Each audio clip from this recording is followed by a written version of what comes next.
એક ગરીબ કઠિયારો હતો. જંગલમાં જાય, લાકડા કાપે, લાકડા બાળીને કોલસા બનાવે, પછી ગામમાં વેચવા જાય. 2 પૈસા મળે તેનાથી ગુજરાન ચલાવે. વૈશાખ મહિનાના સખત તાપમાં લાકડાને ભઠ્ઠીમાં બાળે છે. તે વખતે એવું બન્યું, રાજા ઘોડા ઉપર બેસીને ફરવા માટે નીકળ્યા. મંત્રી, તંત્રી અને સિપાઈ પણ સાથે છે. રાજાએ મંત્રીજીને કહ્યું, મને ખૂબ તરસ લાગી છે, પાણી આપો. મંત્રીજી બોલ્યા, અન્નદાતા, માફ કરજો, રસ્તામાં પાણી ઢોળાઈ ગયું છે. આગળ સરોવર આવશે, ત્યાંથી ભરી આપીશ. જંગલમાં ચાલ્યા જાય છે. રાજાની નજર કઠિયારાની ઉપર પડી.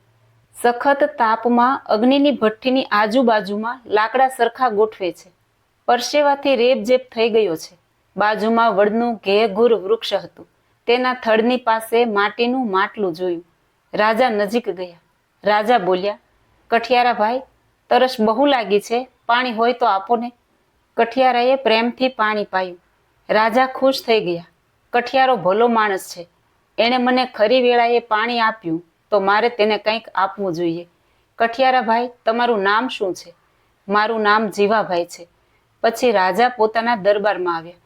બીજા દિવસે રાજાએ દીવાનજીને કહ્યું, તમે રથ લઈ જાઓ અને કઠિયારાને અહીં બોલાવી લાવો.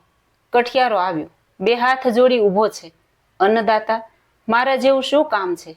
રાજાએ કહ્યું, તમે મને જંગલમાં ઠંડુ મીઠું પાણી આપ્યું છે, તો હું તમને ચંદનના વૃક્ષનો બગીચો આપું છું. ચંદનના કાષ્ઠ બહુ કિંમતી હોય, તેને વેચશો તો ઘણા પૈસા મળશે. કોલસા બનાવવાની મહેનત કરવી નહીં પડે. સુખેથી જીવન વીતશે. વૃક્ષને પાણી પાજો અને નવા વૃક્ષ વાવતા રહેજો, તો કાયમ બગીચો લીલોછમ રહેશે. આ ઘર છે, તેમાં તમે રહો અને આનંદથી હરિભજન કરજો. કઠિયારો રાજી રાજી થઈ ગયો. ધન્ય છે રાજાની ઉદારતાને. 1 કળશિયા પાણીને બદલે ચંદનના વૃક્ષનો બગીચો આપ્યો. સુંદર મજાના સુગંધીમાન બગીચામાં રહેવા લાગ્યો. દરરોજ ચંદનના વૃક્ષ કાપે, અગ્નિમાં બાળે, પછી તે કાષ્ઠમાંથી કોલસા બનાવે. કોલસાને ગુણીમાં નાખીને મોટો ઢગલો કર્યો. આખો બગીચો ઉજળ બની ગયો. રાજા 1 વર્ષ પછી બગીચો જોવા આવ્યા. તે બગીચામાં એક પણ વૃક્ષ નથી. રણ જેવું મેદાન પડ્યું છે. રાજા વિચાર કરતા થઈ ગયા. પડકાર કર્યો, અલ્યા મૂર્ખના સરદાર, કઠિયારા, આ શું કર્યું? મારી મહેનત પર ધૂળ વાળી દીધી. તારામાં અક્કલ છે કે નહીં? ચંદનનું એક વૃક્ષ હજારો રૂપિયાની કિંમતનું હતું. તેને બાળીને કોલસા કરી નાખ્યા.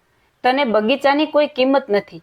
નીકળી જા બગીચામાંથી. મારું રાજ્ય છોડીને ચાલ્યો જા. કઠિયારો રડતો રડતો ચાલ્યો ગયો. બગીચાની કેવી સંભાળ રાખવી તેની ખબર હોવી જોઈએ. ભગવાને આપણને માનવ દેહ રૂપે કિંમતી ચંદનનો બગીચો આપ્યો છે. તેને મોહ, મમતા, રાગ, દ્વેષ, ઈર્ષ્યા, અભાવ, કલેશ, વાસના અને ત્રિવિધ તાપમાં સળગાવીને કોલસા કરવા માટે નથી. શ્વાસોશ્વાસ રિધમ ચલાવનાર પ્રભુનો ઉપકાર ભૂલવો નહીં. સત્સંગના બગીચામાં ગુલાબની જેમ સુવાસ ફેલાવાની છે. જય શ્રી સ્વામિનારાયણ.